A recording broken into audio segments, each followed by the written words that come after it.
Onward 860 is about ending poverty in the 860 region. There are a number of families, 2 out of 5 families in Connecticut, who are living in working or extreme poverty. That's 40% of households in our region.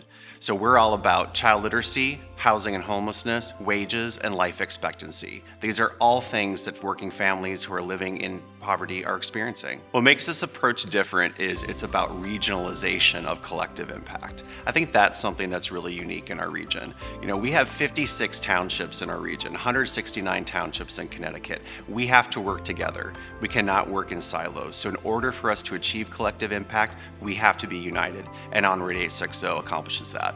Community voice is really at the core of everything that we do. We have to be centered in that as an organization. We are an organization that is all about community. It cannot just be about data. It cannot just be about a strategic plan that gets put on a shelf.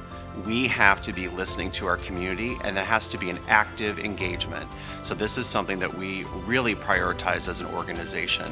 Some of our most innovative initiatives have come from youth experiencing poverty, and we want to continue to be listening.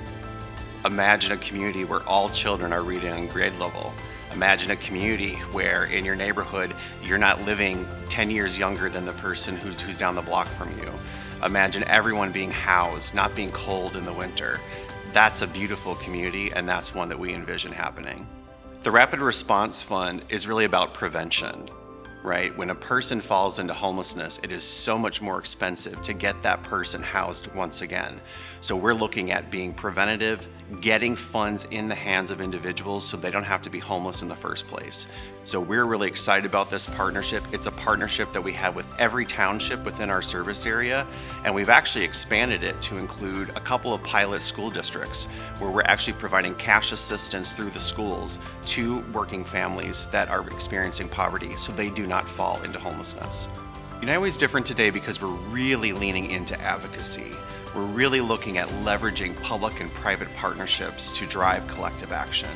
An example of this is we just launched an initiative with the City of Hartford and the Hartford Foundation for Public Giving.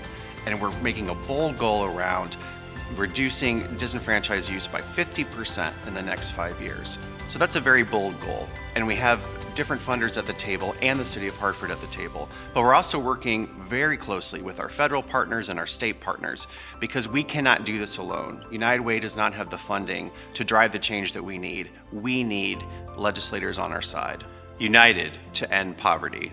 Together, we can unite to end poverty. Donate today.